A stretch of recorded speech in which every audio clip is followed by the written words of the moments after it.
동계올림픽을 앞두고 뉴스데이 강원이 마련한 올림픽 브리핑 시간입니다.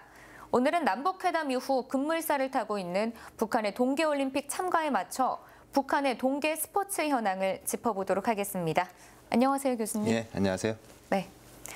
자, 북한의 동계 스포츠 수준을 우리가 객관적으로 평가한다면은 어느 정도 수준이라고 얘기해 볼 수 있을까요? 최근에 이제 북한 선수단의 어떤 동계 스포츠 대회에서 성적을 가지고 우리가 한번 볼 수 있을 것 같아요. 네. 그래서 보시면은 가장 최근에 열렸던 2017년 삿포로 동계 아시안 게임 같은 경우에 우리 대한민국은 이승훈 선수가 4관왕을 비롯해서요.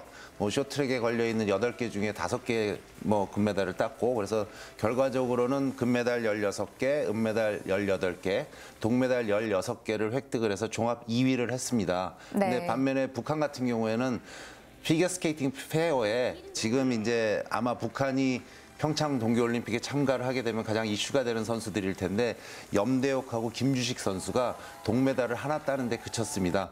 네, 사실 지금은 좀 성적이 저조하지만 90년대 이전에는 은메달도 땄었던 경험이 있고요. 예. 네, 그리고 또 92년도 황옥실 선수가 또 메달을 예. 땄습니다. 일단 북한이 동계올림픽에 최초로 참가한 게 1964년 오스트리아 인스부르크 네. 대회입니다. 놀랍게도 근데 그 인스부르크 대회에서 한필화라는 선수가요. 네, 맞습니다. 예, 여자 스피드 스케이팅 3000m에서 은메달을 땄습니다. 근데 이거는 아시아 여성 최초의 동계올림픽 메달이고요. 대단합니다. 예, 네. 대단한 기록입니다. 처음 참가한 동계올림픽에서 은메달을 땄다는 게. 그다음에 이제 92년도 프랑스 알베르빌에서 열렸던 동계올림픽에서 황옥실 선수가 슈트트랙에서 동메달을 네. 땄습니다. 그러면서 북한이 동계 스포츠를 굉장히 육성도 하고, 한때는 북한 여자 아이스하키 같은 경우에는 디비전 1 그룹에 속해 있었거든요. 네. 사실 이번에 출전 가능성이 높게 평가되는 선수가 지금 말씀하신 것처럼 피겨스케이팅 페어의 염대옥 선수와 김주식 선수 이렇게 볼 수 있는데요. 사실 지금 북한이 참가 출전권을 딴 건 하나도 없습니다. 하나도 없습니다. 예, 그렇죠? 맞습니다. 지금 예. 어떤 상황인가요? 지금 그동안은 북한이 이제 10월 말까지 출전 네. 신청을 해야 되는데 출전 신청을 안 했기 때문에 지금 좀 전에 말씀하신 염대옥이나 김주식 선수가 가지고 있던 출전권도 일본 선수들한테 넘어간 넘어갔죠. 상황이고요. 그런데 그동안에 이제 IOC가 계속 얘기한 게, 만약에 북한이 참가를 한다면은 네. IOC에서 적극적으로 지지를 해주겠다, 지원을 해주겠다라고 계속 얘기를 했거든요.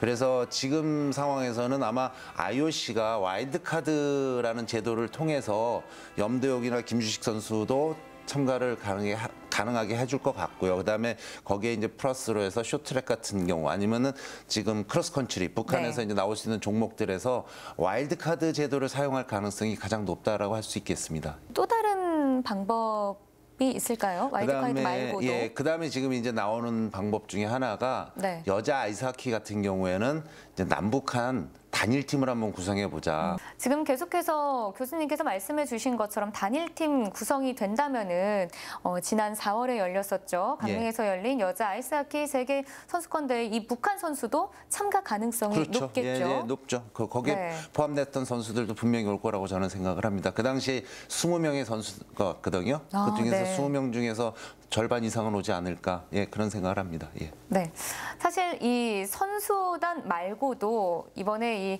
동계올림픽에서는 이 선수단을 응원하는 미녀 응원단이나 북한 또 공연, 이 문화가 계속해서 이슈로 떠오르고 예. 있습니다. 자, 이번에도 인기몰이겠죠?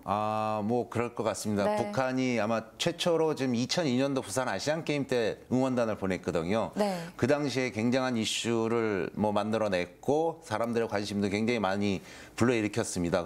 이게 바로 평화올림픽의 시작이지 않나 싶습니다. 사실 그 전까지만 해도 외국에서는 북핵 사태로 한반도 긴장 상황이 다소 과장돼서 불안감을 호소하는 목소리가 높았습니다. 하지만 이번에 북한 참가를 평창 동계올림픽에서 이 성공 개최를 넘어서 평화올림픽, 세계 평화로 발전해 나갔으면 하는 바람입니다. 자, 교수님 오늘 말씀도 고맙습니다. 네, 고맙습니다.